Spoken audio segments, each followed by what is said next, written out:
What's good, everybody in GI land? We're back with another Triple Threat podcast. Got the same crew as last time. No flock, no flock. I know. He's one and done. He said he would, but maybe we'll get him back one day. But I have Ace of all trades, like always. Say what up, Ace. What's up, everybody? And we have the one, the only Siggy Guns. What up, Siggy? What up? What up? All right, so I'm taking the helm this time. I know that the Ace has been doing it for a while now. You're maybe sick of hearing him lead it off. So, he's burned out. Yeah, he burnt out. So I got it. I got it this time. Yeah, I had to take off my backpack. No. Just take off my backpack. Take off my backpack real quick. You know what I'm saying? Yeah, I know. Okay. You know, it's all good. You know. Whatever Ace believes. Hey, man. It's his world. It's his world, man. Most famous GI member. Definitely not, but okay, continue. Anyways, let's go He's to the confident. NFL, yeah, he is. He's confident. He just hates. But notable news in the NFL. Finally, as Stephen A. Smith likes to say, he's a bad man. Aaron Rodgers is coming back to the Packers. Now, what does this mean for the Packers? Well, they have to win all of their games to even be considered in the playoffs, because I don't know if y'all saw the NFC, man. The NFC race is super duper tight. It is going to take a miracle for them to get in. But the question all week has been, do you think with Aaron Rodgers coming back, if he plays all three of these games and they win all three, even though it's a long shot, do you think that when him coming back is going to have this resurgence for the Packers organization? Because Brad Hundley, while he's okay, he's really made the wide receivers on that team, more notably Jordy Nelson, like irrelevant. So give me gonna start off with you, man. Do you think with Aaron Rodgers coming back, do you think that he will just bring the Packers to how they were before?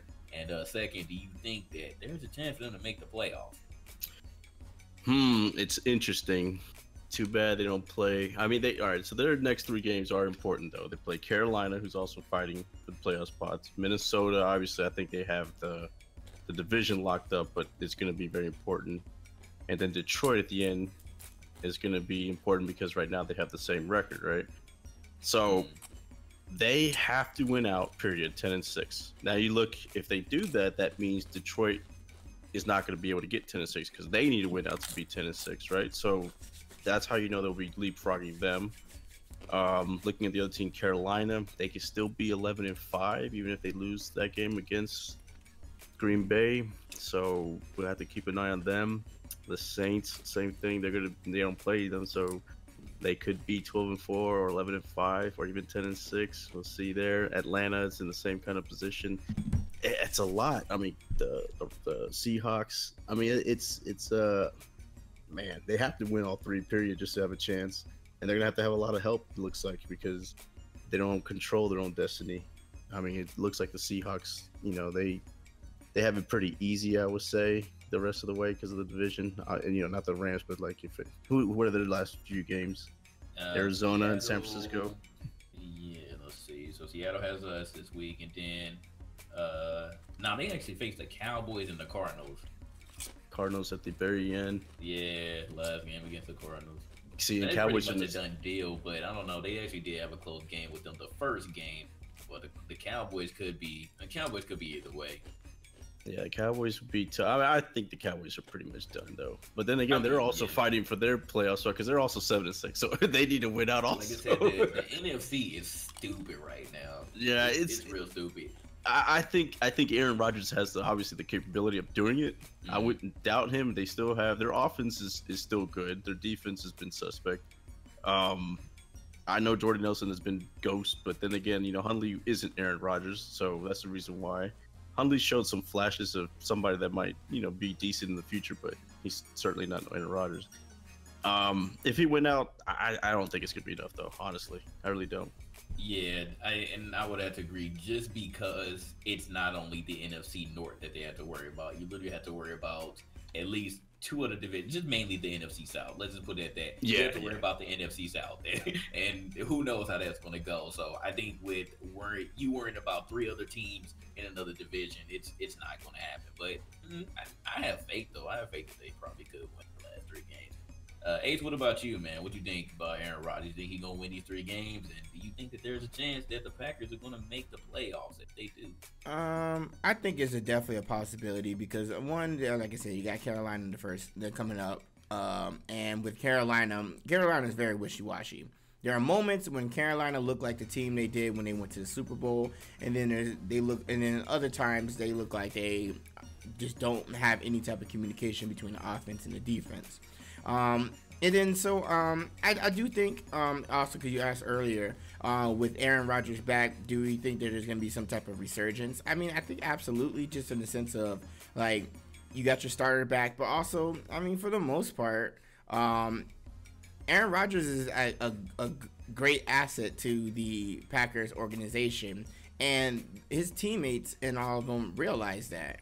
So with him being there, his presence is going to, I believe, make the offense better and more of a threat. And I would hope that Aaron Rodgers would continue to make the wide receivers that have been irrelevant so far since he's been gone, continue to spread it out and get to those guys. So if he could do that, yeah, I can see them winning all 3 games. For them making the playoffs, I think it's very, very, very slim. I mean, if that'd be great if they did and if they won out, but it's just so hard with the amount of competition. And honestly, I believe that Aaron Rodgers came back too late. Yeah, I would have to agree with that as well. But they have to take their sweet time with him. So they said it. You can't rush him back. You can't rush. That's another thing too. You got to think about is it worth bringing him back for those 3 games after him being hurt? Like no one's really talking about that, like the injuries and whatnot. Like I mean, injuring yourself already is always a bad thing, but also like you were saying just a little bit ago about coming back too soon could be more detrimental to your career. How long has it been though for him? He's been out how many games? 9 games? Like since week 6? Yeah, right. Also, it hasn't been that long then. Week 5 or 6. Last week 5, and then they started losing. They lost like their 3 games. They lost 3 games straight, and then they beat the Bears, and then you lost 2 more, and then you beat the Bucks and you beat the Browns. The reason why I was asking, because the last person I remember that came back and he wound up coming back too soon from broken collarbone and re-broke it was Tony Romo. Yep, and we saw what happened. Yep. So, it feels like it's been a long time, though. It feels like it's been a long time for Rodgers, but I mean, I'm trying to look here. I would say this: if Aaron Rodgers does play this week. Because did they still even have confirmation? He did say he's playing, right? Yeah, he's pretty sure. I'm pretty sure. Okay, so if they lose to the Panthers, I would say if they lose to the Panthers, then I wouldn't even play him. Yeah, I would shut him down. Yeah, shut him down because there's no chance. You literally have to win out as the Packers, otherwise it's over. So if they lose against the Panthers, then it's done. Yep, I agree. So yeah, there's that, but I do believe that that they can win these 3 games, but you just gotta worry about the NFC South because it's a ridiculous little roulette going on right now because the Falcons technically still have a chance to get in there. The Seahawks, if they beat us, they definitely have a chance. They're actually, I think they're going to jump us and end up being number 1 in the division because they beat us already in the beginning of the season. So. It's gonna be terrible. It's gonna be really terrible, and then we'll end up probably being in the wild card we might end up getting out of the wild card if we lose this week. So it's gonna be very, very crazy to see what happens these last 3 games. Like literally everything could flip in these last 3 games. So like I said, keep hold of the NFC because it's a really, really tight right now, and the AFC is tight too, but it still doesn't look as bad as the NFC because they've been winning more games. So, but they're still close. But let's move on. Another conversation that you all probably don't want to hear about, but more news is coming out every single week. Like more sexual allegations. Yes, more sexual allegations. This time, leaked into the sports world. Oh yeah. Just went from movies to sports world, movies, anything. Politicians, entertainment, politics, you name it. So there's some more sexual allegations. Now it's against notable retirees like Marshall Falk and Donovan McNabb. So this is very, very terrible to hear, especially for me, even though I don't know how like they're disrespecting my man's like this, but Marshall Falk, they it was multiple outlets that were saying that he was a Colts running back. And I was so mad about that. I was former Colts running back Marshall Falk. I'm thinking to myself, nobody remembers him as a damn Colt. Why would you say that? I don't even remember him as a Colts running back. You know what I do remember? I remember him in that blue and yellow winning us a damn Super Bowl. That's what I remember, and going to another one. They probably did that. They did that for a reason. They did that. They did that to trigger people. I know they did. They had to. You think so? It worked, man. Because that got me more mad about it. I'll give them this. I say 75% of them did that to trigger people to catch headlines, because the people are gonna be like we're having a conversation now, like what? Marshall Falk was a Ram, like he's a former Super Bowl champion, Yo.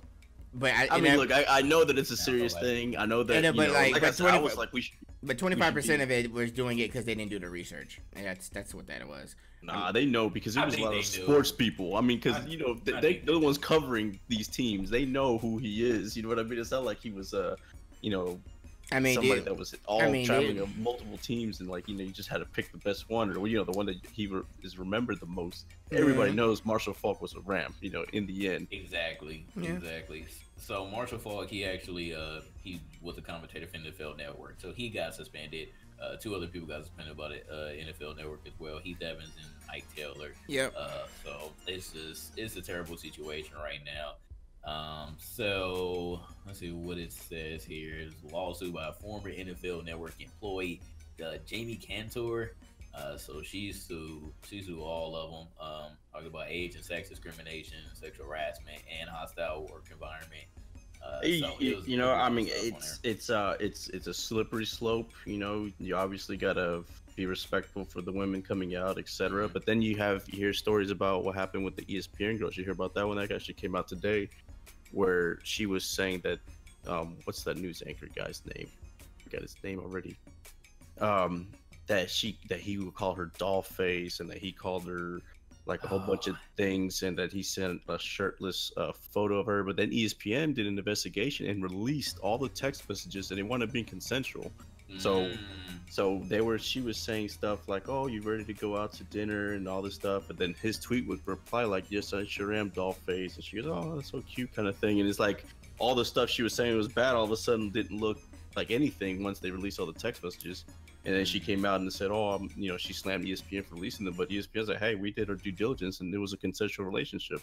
So, we don't know what's happening here with Marshall Falk and stuff like that. But now Cantor, she said that she worked from 2006 to 2016 when she got let go. So she's a former employee, and she said that they were doing multiple things.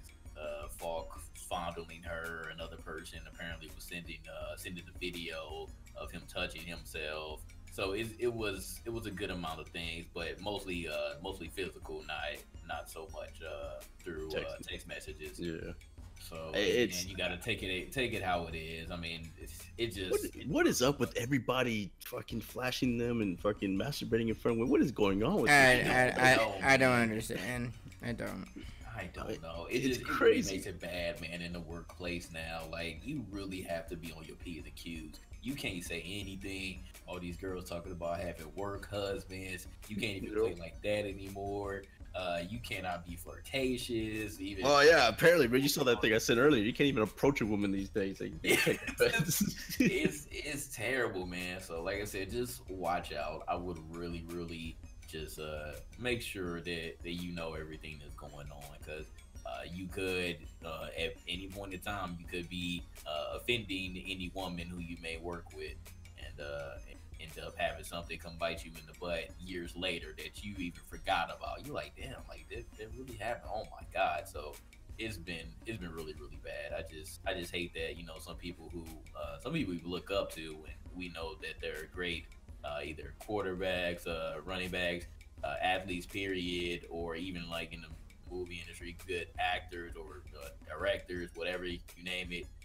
Apparently they be doing some crazy stuff. So I said it's just terrible, but I'm sure that other allegations are going to come up because we literally keep seeing them every day. Oh yeah, now it's especially this year, just like taking more seriously with the Me Too movement. So I mean, hell, that time people of the year was the movement pretty much. So floodgates got open, and I don't see them closing anytime soon. Literally, It's not. It's only gonna get worse. Yeah, agreed. So, anyways, what's the negativity? Let's get back to the NFL. Let's get back to some of the. It's still gonna be negative. Negative too. I apologize. It's still gonna be negative, but we had some more injuries. Most notable one is Carson Wentz. And, like I said, on behalf of the LA Rams organization, I would sincerely like to apologize because I did not want for this to happen. I didn't even know that it was a serious injury. If you all did not know, woke up the next day. Whew. Yeah, you all didn't see how Carson Wentz ended up getting injured. He ran in for on the third down to go, and ended up getting sandwiched between two Rams players. Now, he got right back up, and I thought everything was fine. They actually ended up going for it on fourth down, and Carson Wentz actually threw a touchdown pass, too. It was a crazy catch. And then, all of a sudden, he went to the back, and he was walking on his own accord. Like, I didn't see anything going on. I just saw that they were, like, checking him or whatever.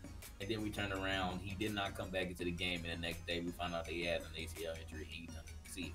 So, I'm sorry, Philly. I'm so sorry.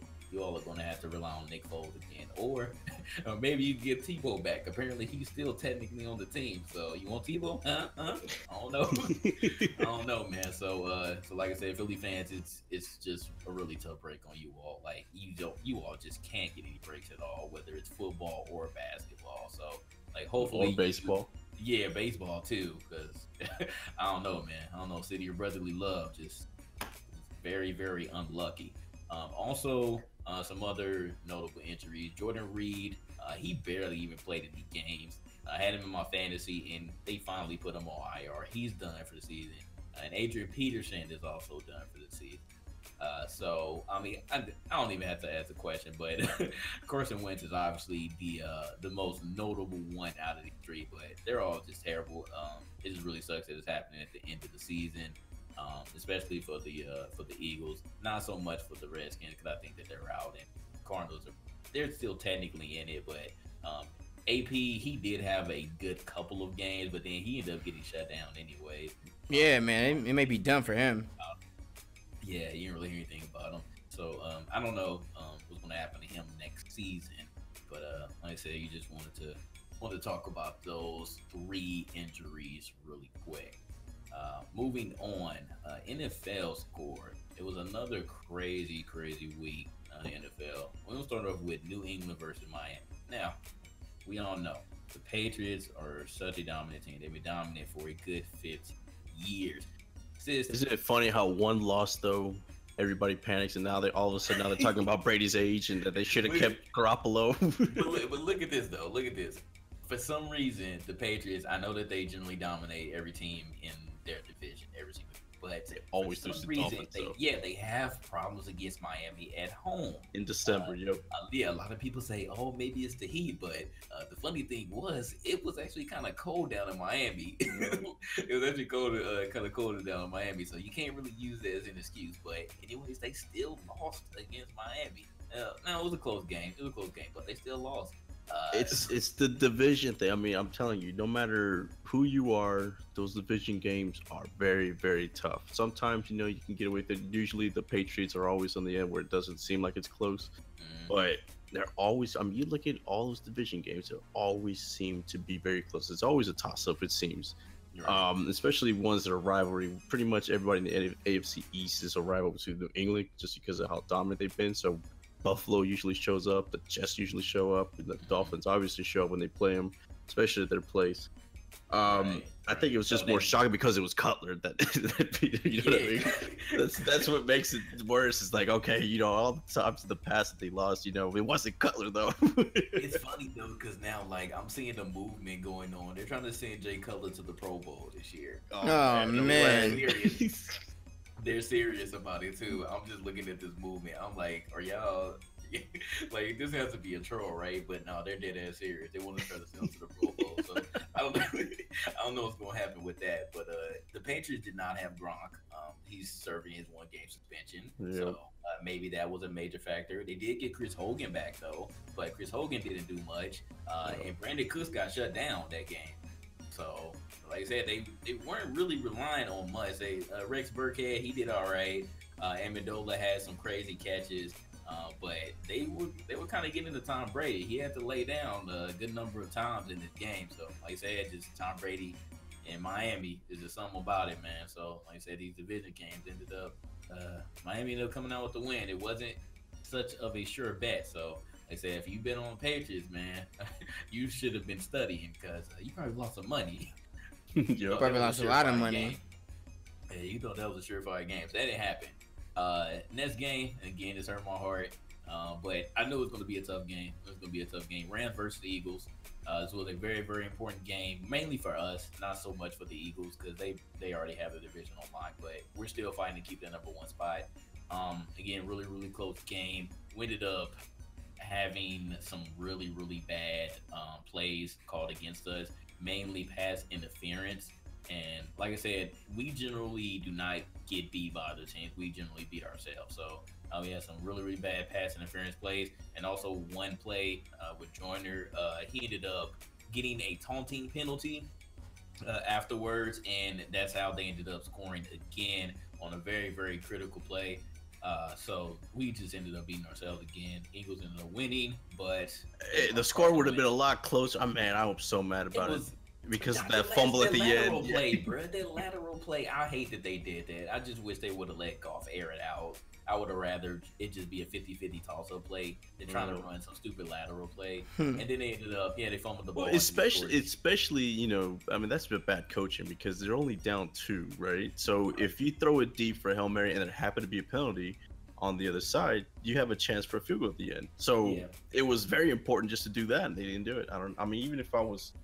Even if that's a 1 yard line, I'd rather take my chance of a deep throw and try to kick a field goal from wherever it lands than what they try to do. And they're trying to do the miracle play on Berkeley, whatever it was. Yeah, I was pretty pissed, but it is what it is. The good thing about it is the Seahawks did lose again, so we still technically own the West. Oh, man, we got to talk about that real quick. Did you see that it almost happened, the Ron Artest kind of situation? Did you watch that? Yeah. Them versus the Jags. So, I forgot. We got to talk about that, too. So, it was some fights going on. They were getting very, very chippy. Michael Bennett was the one who, when you look at the replay, he didn't really initiate it, but he played until the end of the game. And he ended up running into the center for the Jags, and that's basically how everything sparked off. Do you remember the player who ended up getting into it with the fan crowd? Jefferson. Yeah, Jefferson. So he was walking in the back. He's about to go into the tunnel or whatever, and a fan threw a drink at Jefferson. Jefferson immediately reacted. He was about to literally run in the crowd. He confronted one of the fans, and then more fans started throwing stuff at him. So he got even more pissed, and he was really he started climbing the damn. He was about to climb it. They had to hold him back. So it was literally about to be a Ron Artest situation, Pistons and Pacers. So that would have been really, really ugly. And the funny thing is, I went to a Jazz game this year, and for some reason, they're stupid crazy. I didn't know that those fans were like that. They don't beat Raiders fans. The Jags are losers, bro. Like, they be losing a lot, but they do have something to look forward to. I'm not mad at the Jags organization this year. Y'all are really, really good, but y'all need to work on y'all fandom because y'all are really, really bad. Because they were, like, talking mad shit to me when I went there. To go back to the Eagles Rams, what do you think Nick Foles is going to do for that team? Because he seemed to be the bus driver, but we really couldn't tell what's going to happen. So you know what? This has been I swear this has been the year of revenge games for us because we had Nick Foles. We ended up getting him from the Eagles, and he did shitty with us. He did very, very shitty, but he did really, really good when he was with the Eagles in 2013. He had freaking monster game with them. I remember. That's what pushed Michael Vick out. I don't think that Nick Foles though can lead this team. Now, of course, they're going to end up. It doesn't matter what their score ends up being, whether they lose these 3 games or not. But I don't know what's gonna happen in the playoffs though. I don't know like if they're even gonna try to sit their players. Maybe the last game of the season, but I really don't think Nick Foles has it in him like he did back in 2008. See, I don't think they will now. We were talking about that last time that the Eagles have it in lock. They're already in the playoffs, but now you gotta know if he can make these deep throws, if he can run a 2-minute offense. You got to know these things for the playoffs. So I think they're going to run him out there every game, full. They're just going to run full squad because this is pretty much a preseason for him to try to get ready for the playoffs now instead of a regular season. This momentum hurt them. That's what it is, though. They were on a good streak and everything along those lines when they came behind Carson Wentz and everything like that. And I believe truly that with them losing him is going to hurt them tremendously. It is. I mean, it's going to hurt him tremendously, but I'm saying, though, now their plans of, resting players and having the first unit, not be, maybe just one quarter, etc. That might be out the window now because now you're going to have Nick Foles play as much as he can to try to learn everything in the offense, or at least exactly. It ruins mesh well with chemistry with the team. It ruins it because you're right. It ruins it because now you can't rest the players you really want to rest. You can't. Yep. Yeah, because Nick Foles was there back when was Reed still there? Was Andy Reid still there? Or was it Chip? Yeah, it was. Reed was there. Both of them. It's both. Oh, so they were both there. Yeah, so he was there. Both of them. So I said those are two different offenses, and now you have another coach that you're not used to. So like I said, I don't know, man. I don't know. I don't believe in Nick Foles. Like I said, I believed in him before we got him, and then he ended up being really, really bad. And then he went to the Cardinals. Then he's back in Philly. So I don't know. I really don't know what's going to happen. And they don't have Ertz either. I don't know when Ertz is going to come back, but Ertz had a really, really good year as their tight end. So I said, I don't know, man. Just Philly, again, like everything is crumbling at the end of the season. So it's looking bad for y'all, but we'll see what ends up happening in the playoffs. Good job. So the last game I wanted to mention was Pittsburgh versus Baltimore. Oh, you didn't want to talk about the Browns blowing it and almost winning? No, I don't really care. Absolutely not. It was alright. It was alright, but we knew the Browns were gonna lose. But Pittsburgh versus Baltimore, a very, very close game. Literally one by 1 point. Another one right there with the division stuff. Yep. Baltimore had every chance to win, but they could not pull it out against Pittsburgh. Nope. And this was a game that Antonio Brown, he was having foot issues, and he still came out there and had a pretty dominant game. They cannot stop Antonio Brown. I think that he's definitely by far the number one receiver in the game right now. That man is amazing. And Big Ben, he really doesn't look like he's lost a beat, to be honest. I know he wants he's put himself in the MVP conversation now. I mean, if you think about Wentz going down, Brady losing to the Dolphins, Wilson losing to the Jags, now all of a sudden now it looks like Ben Roethlisberger might be the MVP. Yeah, man, they won 8 games in a row.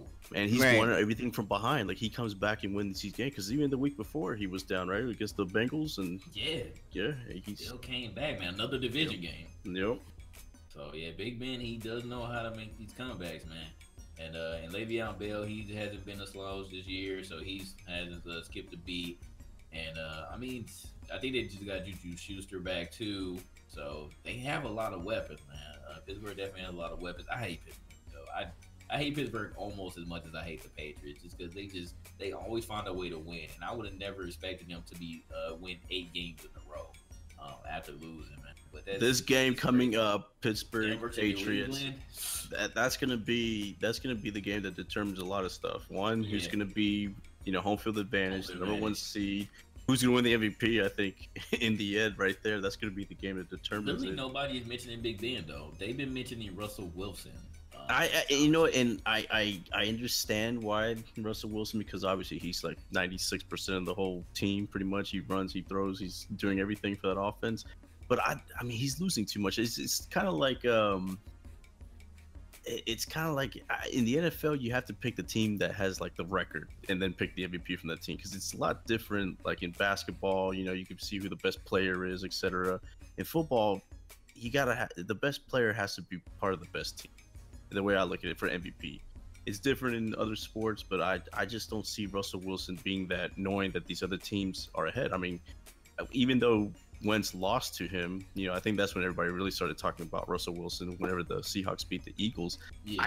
I wasn't one of them. I was kind of like, you know what? I know Wentz lost him, but he's still the better player than Will, or at least this season he was still the better player. So why would we punish Wentz just because he lost to Wilson? The funny thing is, it's kind of the same thing that it was in the NBA last year. They were like, should we give it to Westbrook because he really doesn't have anybody on the team like that, but he was just playing out of his mind. Again, it's a slightly different situation as far as the actual production, but Westbrook was that team though last year. But he also had the stats to back that. I mean, if Russell Wilson doesn't have those exact same stats, but like Westbrook was playing out of his mind last year, so it was kind of like we gotta give it to him, but you could still make that argument though that Russell Wilson is literally that team. If they come back and they make and they pass the Rams and he's the division leader, then I would give him more consideration. I think it's because of that right now. Being 8-5, not leading the division, I can't give it to him yet. I would put Goff ahead of him at that point. Oh, you said you put Goff ahead of him. I ain't putting Goff ahead of him. Right now, I still think Brady is the MVP. Because he's doing a lot with nobody. I mean, all these other players have somebody, and literally Brady, besides Gronk, doesn't have a receiver. I mean, he hadn't had Hogan all season. Edelman's been gone. Amendola is, he's been, ghost pretty much. Cooks is just like he was with the Saints, where 1 week, oh yeah, I remember him, and then the next week, like, oh, what happened to that guy that caught like a whole bunch of balls last week? That's Cooks right now. So, and really the only constant, person that they have is Gronk, and if he's suspended, obviously you see what happens to that team. But Brady's been the guy. I still put him ahead of Russell Wilson. What about you, Ace? Who do you have right now as your MVP of the league? Shit. Honestly, I don't even know, fam. To be honest with you, like it's. I feel like it's a close race. Like we're still talking about the NFL still, right? Yeah. Yeah. I was going for Wentz. I'm not gonna lie. Like I was definitely going for Wentz in just this season. Obviously, earlier in the season, I was going for Deshaun Watson, of the quarterback for the Houston Texans.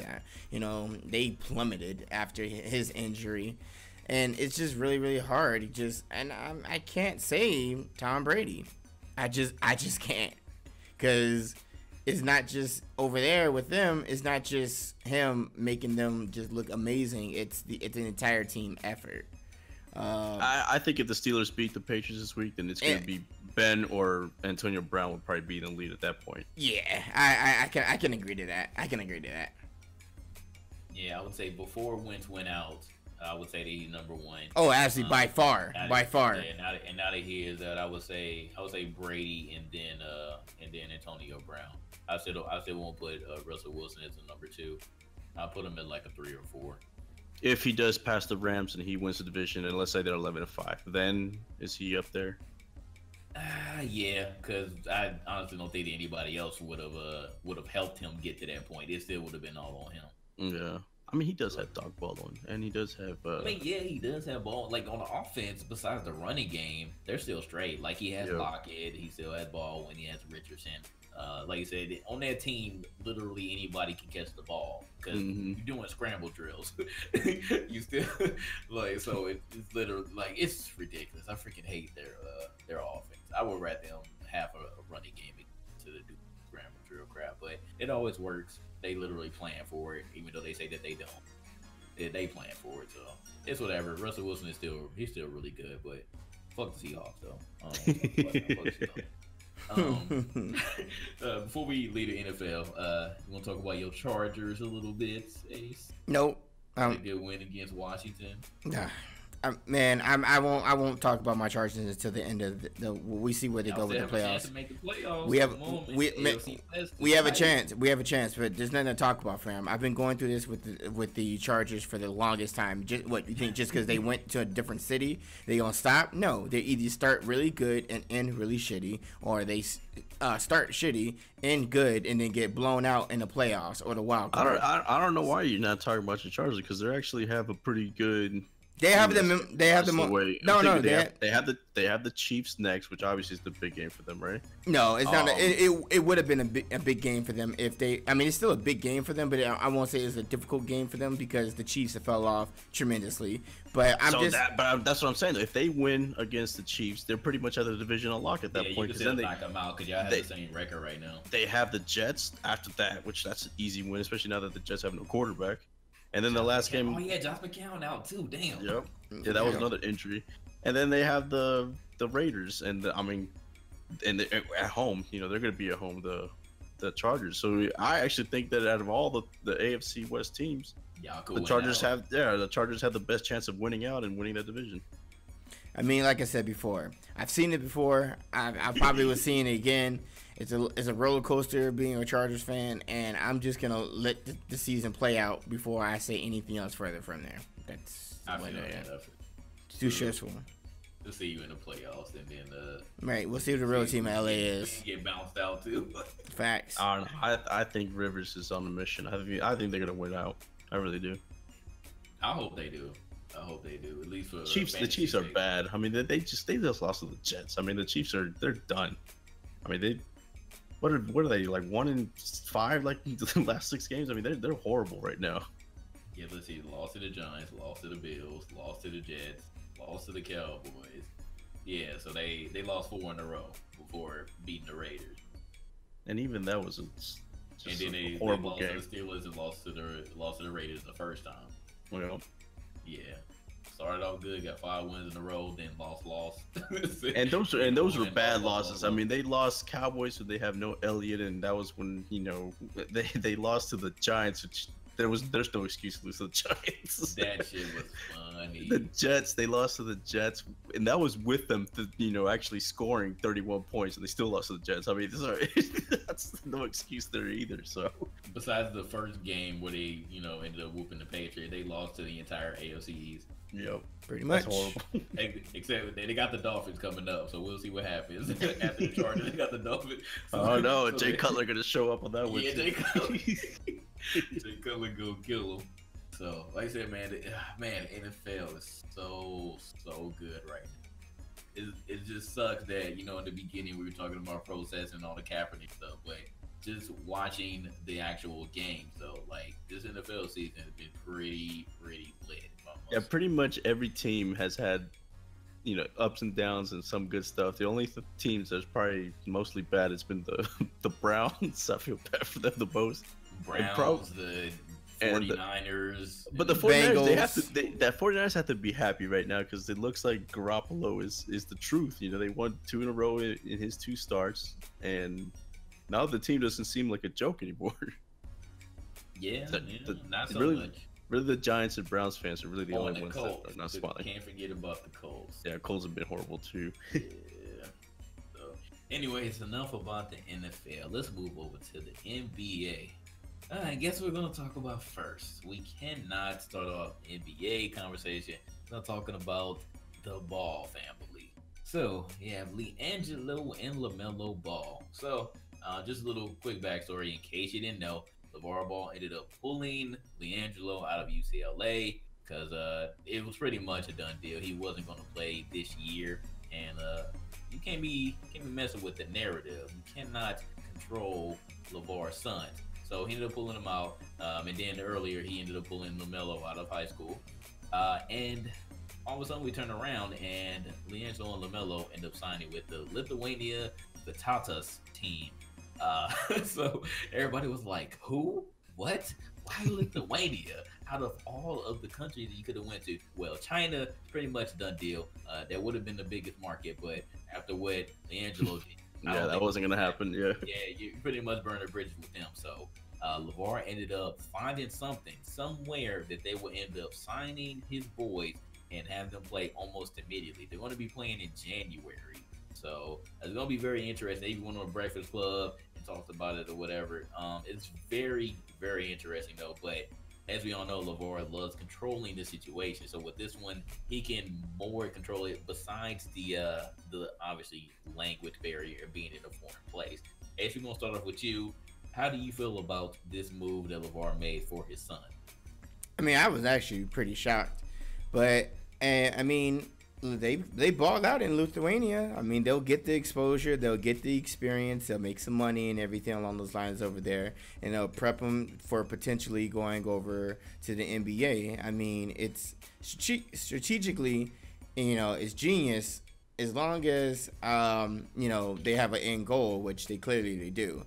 There are let's see, like Melo, and you have LiAngelo, both over there, and they'll be on the same team for the first year. You see how things go. I mean, honestly, in Lithuania, that with the team they signed with, they knew what they were doing when they signed them. Because one, they didn't just see them as an athlete; they saw them as something they can be able to profit off of marketable wise. And they know, like, having the Ball family and having them associated with that team is only going to make that team even better. Not just talent wise, but also putting them more on the market and everything like that, and letting people know about them. So it'll be interesting to actually see how they play with each other.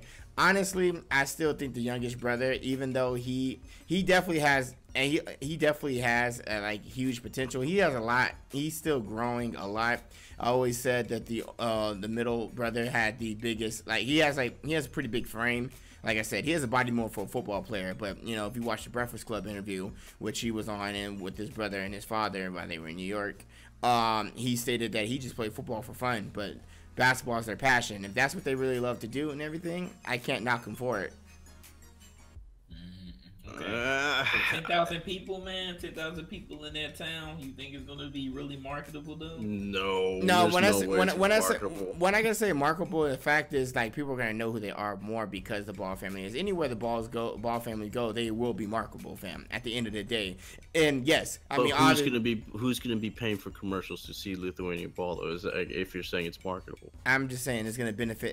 Obviously, it's gonna benefit the Ball family more than anything. That it is. It's gonna benefit LiAngelo. It's gonna benefit Melo. It's going to give them an opportunity to be able to ball over there in Lithuania, because in Lithuania they are known for playing some pretty good ball over there. Besides the language, they're actually known for not paying their players. Actually, right? Isn't that what I hear? Yeah, that was the first thing that came up. Yeah. But I don't know about that. I don't know about that. Okay, now, in the defense, LeVar said it's not about the money. It's not. It's about him playing ball. He said it's not about the money. He does want them to play ball. My problem is, do we really think little LaMelo is going to be able to hang with these grown men? These are grown. He's gonna get bodied. Isn't even grown. Yeah, he's gonna get bodied. LiAngelo's gonna be fine because like I said, he has a huge stature. He's gonna be fine. But nah, I don't think LaMelo is gonna be good. He's gonna have to do a lot of growing up. You can't be playing that cherry pick ball. Nah, that shit ain't gonna fly, like, at all. That's not gonna fly. Siggy, you think this is a good move, man? I mean, you already point out some of the stuff that's going to be the challenge. It's going to be, what's LaMelo going to be if he does play right away, which, I guess it sounds like he might. He's going to be horrible with the stat wise, because like you said, it's grown men. And the tall grown men at that point, because a lot of the people there are all like 6'6", it seems. They got. I mean, he's tall too. He's like 6'4", I believe. I know, but I'm just saying, though, like, he's weight wise, he's not gonna be somebody that's gonna go in the lane and do what Lonzo does. There's only been 2 players that have ever been drafted out of a Lithuanian team to the NBA. Jonas Valencio, whatever his name is for the Raptors, right? Oh, and Zajunas, and Zajunas Ilgauskas. Now, what do those 2 guys have in common? They're tall as shit. They're both and they're centers. And they're both centers. Yeah, that's not gonna happen here. Are they going to get NBA experience? Are they going to get pro experience? Yes. Are they going to get, money, like, Ace is saying about marketing? I don't really think so. I mean, it's not a market that nobody knew who's Jonas Ilgauskas. BBB, Triple B's, Big Baller brand will be marketable out there. It's going to reach a new market, not just with the Lithuanian team, but the surrounding areas. Trust me, for the long run, it will be something very beneficial for the Ball family. Trust me. There's guys that are bigger stars, bigger names in these countries you're saying. Like perfect examples like Stephon Marbury and all that stuff. And I don't think that the Starberry shoes are going to be any more popular over there than they are in the United States. I mean, but no. See, what are you talking And then on top about? of that, No. What are you talking about? That, though, what am I talking about? You're talking about $500 shoes. You really think a Lithuanian is going to spend that much just because they're playing for Lithuania? I'm just saying, having BBB out there, there's gonna be a lot of people that are gonna want to buy their stuff just for them being out there. And also, Stephon Marbury, they love that man out there. He's going. Yeah, that's what I'm saying. He's a star, but they're not gonna buy their shoes out there in China. They don't care about that. And that's one of the biggest markets in the world is China. Yeah, we shall see though. Yeah, we we'll shall see. I don't know if this is gonna be a good move. I want to legit try to watch some of these games. I gotta find out like how they're being aired or whatever. I want to see them play. I want to see how it's gonna be. I definitely want to see them play. I mean, do I think they can succeed? I mean, that's the thing. Nobody really thought D'Angelo could succeed in UCLA. So how is he gonna go in the? Well, that's the thing. He's gonna get. That's a lot of people saying he's gonna get exposed. D'Angelo is. So, I mean, just looking at it like that, it looks like LaMelo might be 2-3 years away from even trying to be decent in this league. So who knows? By that time, they're probably gonna be like, you know what, you really weren't that good. We have some other, European that wants to play. Sorry, get out of here. Right. And here's your $5 check because that's all we can afford. Since we told you we're gonna pay you $500,000, but here's $5. Jesus, that is not about the money, but I bet you if they end up trying to pull that stuff, I bet you Lil Ward is gonna get mad. Yeah, I'm pretty sure he would. I guess we will see then. Yeah, we definitely shall. All right, moving on. Kawhi Leonard did not play the entire season, but he came back. Came back officially yesterday. Before we end up doing this podcast, it is Friday the 16th right now. He came back on the 15th. They only played him around 16 minutes, but he went like 9-3, I believe, in his first game back. Now the Spurs, we all know that they're going to be good. It doesn't matter whether they had Kawhi Leonard now or if they ended up getting him in the second half of the season. But Ace, how do you feel about Kawhi Leonard coming back? Do you feel like the Spurs are just going to take off now, or do you feel like he's not going to make as much of an impact just because this is Pop's system? No, he's going to definitely make an impact. I mean, it's Kawhi Leonard. Kawhi Leonard is definitely the face of the Spurs, regardless that, he's had some few years under his belt now. He's definitely well experienced, and he's a very amazing two-way player, and it's going to help him, absolutely. I mean, they're right now currently 19-10, but we know they're going to get their wins. I mean, look, they got Pops. They may have a lot of older guys on the team and whatnot, but I'm telling you, with him being back, it's definitely going to help them, and they'll be top 3, top 4 in the West for sure. And they'll definitely benefit from him being back. Siggy, thoughts? Well, obviously, the one thing he's known for the most is the defense, right? So it's gonna help the defense. He's in the minute restriction right now. I think he played 15 his first time back. I mean, that's fine. I'm okay with that. I think that's a good thing. No reason to just put him directly right on there and say, "Hey, play hard as you can, and then we'll see how you go." No, restrict his minutes gradually. There really still shouldn't have been an excuse to lose to the Mavericks. So, and they even have Parker back. When did he come back? That was another person that's been out for a while, right? He came back. I think he came back like late last month, if not early last month. They had him in the G League for a minute. The Spurs are gonna be good. The Spurs are gonna be fine. The Spurs are gonna make the playoffs, and in the end, after time, everybody would go ahead and mesh well. The team is better than what they had last year, and that's pretty scary because the team was pretty good last year. Yeah, obviously, exactly. It's gonna take some time to get back to that level, but as far as the player personnel. Yeah, they got a pretty stacked team. I mean, you can go. I mean, as much as Kawhi Leonard is a very exceptional and a valuable asset for the team. I mean, honestly, if he didn't play the entire season, I have to believe the Spurs would still be in the playoffs easily. I'd agree. Easily, the fact that they have make sure they get that. Their biggest problem has been guys like Danny Green and themselves. You mean themselves? They're just so inconsistent. There's times where they're good. They're truly they are truly one of their worst enemy. Their own selves. Yeah, I feel like Danny Green specifically. He's a good bench player, but I don't trust him as a starter. Yeah. I just don't think he's that premier shooting guard on the squad. And Patty Mills, he's the same way. I feel like he was very, very good coming off the bench. Tony Parker, but Tony Parker just old. So like as you can see, he didn't even play at the beginning of the season. So Patty Mills had to step up. But then all of a sudden, DeJounte Murray showed up. Everybody was like, "Who the hell is this?" Yep. He ended up doing great, but now he's back on the bench since Tony Parker and Patty Mills taking over again. Right. But you know, it's really just a fill-in game. Like who's going to step up? I've got it. He know what he's doing, so he gonna work somebody into the system. But we'll see what ends up happening when Kawhi Leonard gets his minute restrictions taken off. He's going to end up being dominant again. But right now, we got wait and see. They're still rolling though. So again, this is a good old Spurs that we all know, and some people hate because they always they're boring. Yeah, because they play boring, but they always end up making it somehow, some way. Yep. Moving on, just a quick conversation. Rookie of the year so far. Now Ben Simmons has been playing out of his mind. He's been averaging at least a double-double just about every night, whether it's rebounds or assists. And he's gotten a good amount of triple-doubles. But a lot of people forget about Donovan Mitchell of Utah.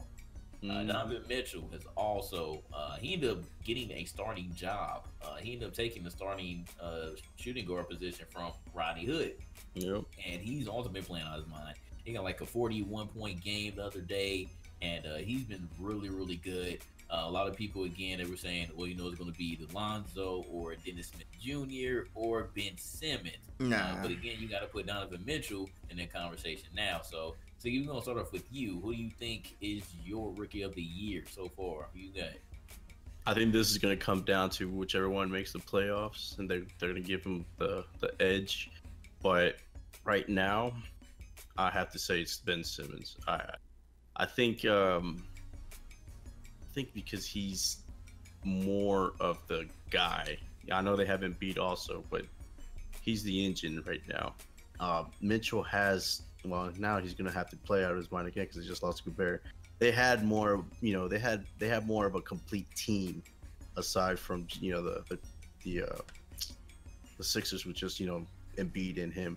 So I think it's going to come down to them two so far. Lonzo, you know, if he could fix his shooting to where his percentage is decent and then he's consistently being a 15, you know, the 20-point player with a 8 and 8 or something like that, then it's hard to, you know, get past those numbers. But if the team isn't, you know, winning a lot, then I think it's still going to come back down to the Sixers record better than all of them. Okay, Ace, not a lock in for Lonzo.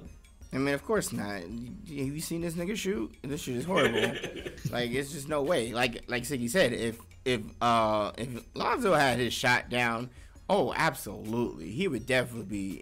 It would be him and Simmons neck and neck right now for the rookie of the year. But with that being said, that's absolutely not the case.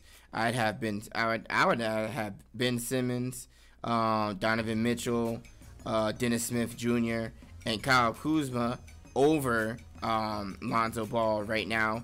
And I actually might put De'Aaron Fox too, because he shows glimpses of being better than Lonzo too right now. I can't. Lonzo. Bro, I can't take that shot. Lonzo has had some decent stats, not so much in scoring, but in oh yeah, rebound and everything like that. He's doing amazing. Like that's why I said he would truly be an elite NBA player if he can fix his shot and average what he's averaging currently. He will be an essential part of the Lakers. He will be dangerous in the fact that he can dish the ball off, he can shoot it himself, and he'll come back up for the rebound to either dish it off or shoot it again. So that's definitely something that he's gonna have to grow into, because that shot is shit, boy. But yeah, I would have to go Donovan Mitchell, Ben Simmons, and would probably be my tops for rookie of the year so far. Do you think Simmons gets hurt in this race because he's quote unquote, you know, not really a rookie?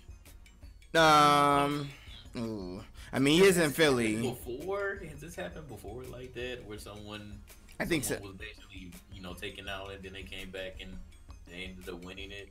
I can't quote it. I don't know from I don't know from exactly, so I don't want to say this. No. Did Blake Griffin do it? Man, I don't even know. Because I swear, like, rookie of the year, I really wasn't paying attention. Like I don't know, it just wasn't really exciting or a thought of. I was just really. Yeah, I already forgot who won last year. Who won? Was it Cat? Last year? Brogdon won last year. Yeah. Cat was the year before. Is that what it was? I think he did win the year before.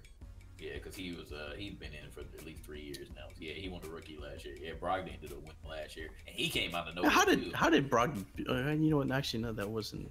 You know what? It's just hard to think of who was a rookie. That's right. Exactly. Exactly. Exactly. So like it's hard, and then so many people be injured, and they have one official year, and you're like, oh yeah, well, they were like they're doing like the whole like how they do for college football, like college sports. They do like a freshman, then they got the red shirt freshman, yeah, so red on. Shirt, yeah. Yeah, that like a gray shirt, like that's typically that's really what it is. But like I said, we'll see.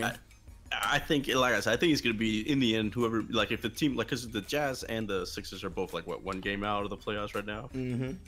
If they both make the playoffs, then I think Mitchell probably would get it because he's doing a lot for a team that has players, has none, but a lot of injuries too, and a lot of them are gone.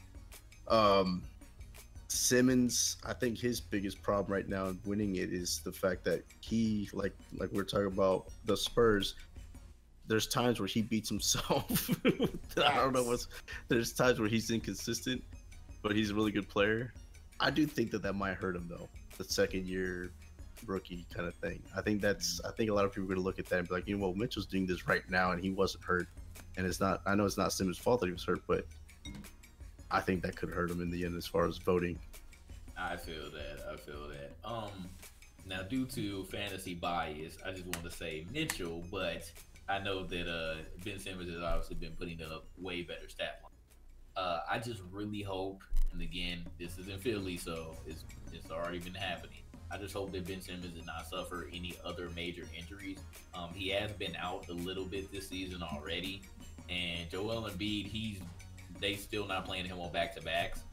So, like I said, I don't know. Like typically in those times, Joel Embiid should be the front runner in that situation. But if both of them are out, then like Philly, I don't think they even know what to do with themselves. So I hope that Ben does not go out because he's not on a back-to-back restriction like Embiid is still. They're still closely monitoring him. If Ben Simmons can stay healthy the entire season, I think that he's a shoo-in for the rookie of the year. But if he for some reason goes out again, I think that Donovan Mitchell pretty much has it back. Yep, it's a wrap. That man literally came out of nowhere just clowning, and I got him on my fantasy team, and I got a great ass pickup, I must say. Yeah. So yeah, I would say Ben Simmons. So that's my choice. Other than that, NFL, NBA standings. My bad. So Boston in the East, they're still number one, 24-7. Cleveland right on their heels, 21-8. So again, I think Cleveland is just fine. Once they get IT back, that's really going to be the determining factor for what they can do, because it could end up being a disaster, or it could end up being just they're dominating and killing everybody. Toronto 19-8, Milwaukee 15-12. So like after Toronto, it just ends up falling off in the East. Huge ass drop. 16-13. Detroit is 6th, also 16-13. Indiana also 16-13, and then New York, by 15-13. And then you have Miami 14-14, Philly 14-14. So that's close. Philly could very easily come back in the top 8 if someone isn't careful.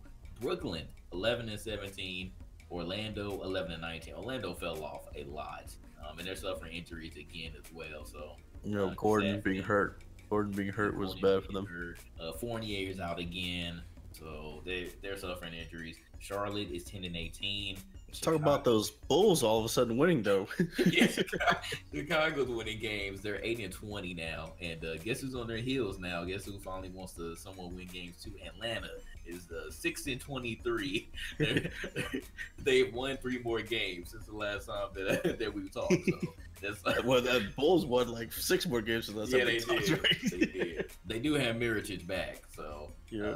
I guess that's enough for them to start winning again. I suppose. And then Zach LaVine might be coming back. He's supposed to be coming back in December, but I think they're going to hold him out until January. They're still trying to closely monitor him, so this is going to be their main guy, hopefully. we'll see what's happening with that. In the West, Houston is still number 1, 23-4, and they have Chris Paul back. At first, with Chris Paul being on that team, I was like, man, I don't see how they're meshing, but they're still winning games. I think that they finally found the formula to work with Chris Paul and James Harden. Yeah, Paul's actually been doing good too. Yeah, putting Paul on the second unit when Harden is sitting is the best move that they could have done. And I said that too.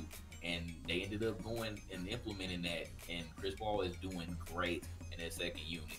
So, yeah, they won like 12 in a row too, right? Yeah. So their winning streak still continues. Golden State, even with their injuries, 23-6. Nobody was even worried about them, but we'll end up seeing what happens with Steph Curry going forward. Third is San Antonio, 19-10. Fourth is Minnesota, 17-12. Denver, 16-13 at the 5 spot. Portland is 15-13. New Orleans is 15-15, and OKC has come back up, top 8 now at 14-14, and then rounding off the last spots, Utah's 14-15. And Clippers 11-16. They were doing good, but again, everybody's injured, man. Everybody's injured. Austin Rivers got a concussion. Gallinari is back out. They did get they did get Tiochis back, so that's good. But man, I feel sorry for the Clippers. I really do, because it's like, damn, you lose Chris Paul and then everybody gets injured. That's just not a good look. Not a good look at all. Lakers are 11 with 10-17 record. So we'll see what ends up happening with them. Hopefully, it's not going to be another tank season for them. Sacramento is that's what's sad about the Lakers. They're actually full health, trying to win, and they're losing still. Yeah, it's just rookies, man. I don't think that there's really anybody that can like lead that team. They wanted it to be Brandon Ingram, but he's still young. The entire team is young. That's what it is. Ooh, what happened to your mic, man? What happened to it? It's starting to like fuzzy robot almost. Yeah. So figure out what's going on with that. We'll go back to you. Memphis is 13th at 9-20. Phoenix is 9-21. They've also been having issues. Devin Booker still isn't back yet, so we'll see what ends up happening with him. And then Dallas, poor Dallas, 8-21. So that's let's go back to Lakers real quick. Yeah. Let's say LeBron is a free agent. Are you really? Do we really think now, though, what we've seen? Do we really think that that's the best team that he could go to? Like everybody Absolutely thought. Not. He's not doing it. He's not doing it. No. That's not gonna happen, fam. Lakers are not getting LeBron. We have a better chance of getting another house. We have a better chance of getting PG than we do LeBron. Let's be real. No, it's not happening. Which probably could happen. I could see that.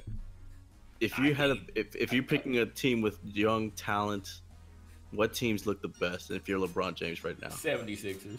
The 76ers? Yeah. Oh, hell no, bro. If he has to pick the East Coast, do you think he'll go to the Knicks then at that point? No. Nah, I would think if he's gonna have to go, I would think he'll pick New York over Philly. Just as far as the market, I think he would, but I wouldn't like him on the Knicks, to be honest. I think he'll freaking dominate on the 76ers if he wanted to go with a young squad.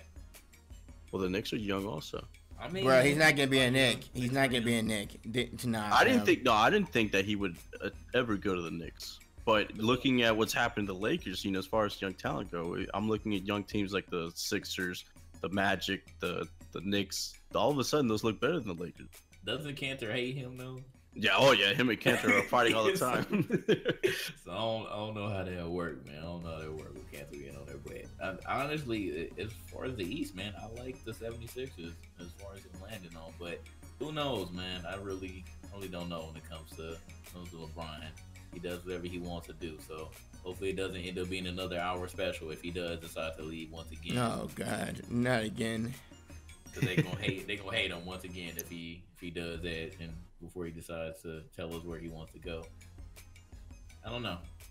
It's interesting. All right, so NBA news is over. We're going to talk about the MLB real quick. I know they're in the off season, but really big news. And Siggy is probably freaking smiling when he saw this news happen. But Giancarlo Stanton of the Miami Marlins He ended up signing with the Yankees. It was traded to the Yankees. Well, yeah, traded to the Yankees. You mean Derek Jeter throwing out alleys to his former team? True. Yeah, this is a conspiracy. That's not there's no yes, way. It is. No, No, I put it on my conspiracy hat. I put it on my conspiracy hat. He rejected your Cardinals. He rejected them, and he rejected the Giants. So obviously the Yankees weren't the first top 3 team. Trade clause. He didn't want to waive it for us. I don't know why. He should have freaking went to the Cardinals, but no, he had to freaking go to the Yankees. The rich get richer. Now you got Aaron Judge and Giancarlo Stanton, the #1 and #2 home run kings last year. Man, how does this happen? Please tell me, Siggy. Derek Jeter. Think about this. Derek Jeter want the Yankees to be good again, man. Come on. He threw the alley. He tried to trade you to the Cardinals, so that you're saying that he was trying to help them the whole time? Bro, he's trying to help New York.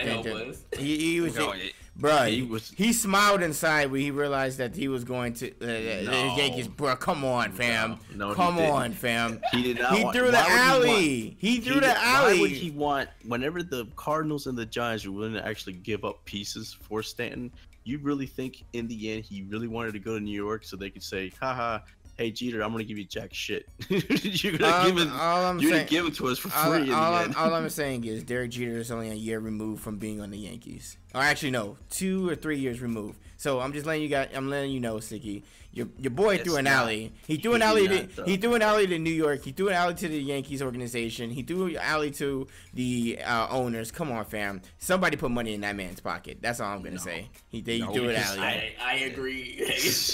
Stanton picked 4 teams: Yankees, Dodgers, Astros, and who was the other one? It was the Cubs. That's what it was, the Cubs. He told Jeter from the beginning that it was those 4 teams. Then this all came out recently. Jeter said, "No, we're gonna pick teams for you," and he picked Cardinals, Giants in some conversation, and he actually told the agent of Stanton that if you don't take this deal with one of these 2 teams, that's why they met them, then we're gonna keep you as a Marlin for life. We gonna keep you as for life? Yeah, for like for the contract, the whole time. Okay. And Stanton called the bluff. Stanton went and made the list public after that about the 4 teams, and that got the Dodgers and the Yankees, I think, were the only 2 that called, because the Astros and the Cubs were pursuing somebody else instead for who it was. But the Dodgers, they told the Marlins, hey, we're not gonna take him unless you pay a portion of it. And then the Yankees came back and said, well, we'll do a portion if he doesn't opt out. So if he stays in with the whole contract, then you give us money. So then Jeter was like, all right, well, that sounds a lot better than what the Dodgers were offering. And then that's whenever they decided to work out the framework, and then they traded Castro. So it was not, hey, hell yeah, Yankees, here you go, haha, I'm a Jeter, ex-Yankee, let's help you guys out. He did not want to go to the Yankees in the end because the Yankees didn't give him anything of value. So it was the worst deal for them because he wanted going back to the Cardinals, like, hey, look, I liked your package, how about this instead? And they wound up getting Ozuna instead. So he really wanted the Cardinals the whole time. He didn't want to trade Ozuna because he really wanted to get rid of Stanton's contract with all the pieces, but in the end he wound up getting the players he wanted from the Cardinals anyways. But it was not his first choice to go to the Yankees. I can tell you that for sure. I guess the man that has so many conspiracy and shit like that. Now you're gonna deny when your boy threw an alley. All right, Siggy, let's go back to what the Yankees have though, man. A 60 home run hitter in Judge and Stanton, and that's not to mention Gary Sanchez, Greg Bird, and Didi Gregorius. Team is stacked. Yeah, before Judge even came on the scene this season, Gary Sanchez. Yeah. I hate y'all. That's all I need. I hate y'all. Yep, we'll see. Yeah, it's about to be an interesting season. We're gonna have to farm breed some more players for the Cardinals because that's all we do. We just raise players from the double A's and get it cracking, double A, triple A. Hell yeah, I need to know the future Yankees y'all got. Whatever, man. The Cubs gonna get them before y'all do, because that's all they do. They still are players too. But anyways, we are done. No more topics for us unless y'all had anything else that y'all want to discuss really quick. Nope. Nope. I don't. There's no news, nothing pop up. Any NFL, nothing. Nah, Nothing. I ain't see anything pop up. I'm sure something will probably pop up tomorrow morning or something. Cause that's always The our only luck. thing I saw was Embiid and Melo almost getting in a fight. That was pretty funny. No, getting fired. Oh yeah, they did.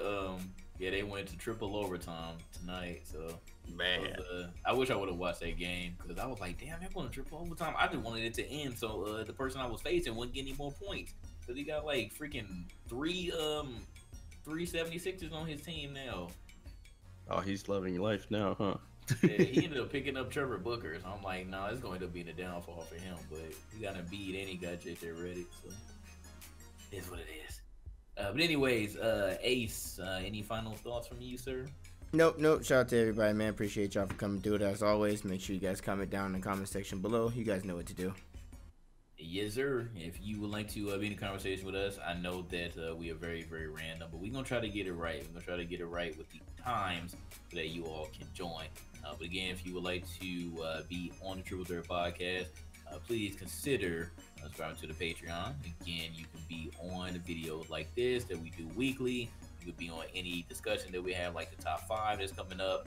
We're going to do Star Wars that's also coming up. So again, we have some discussions, and we also play with you all as much as we can. Man, we playing Destiny with the Patreon backers. Again, we'll holla at y'all later though.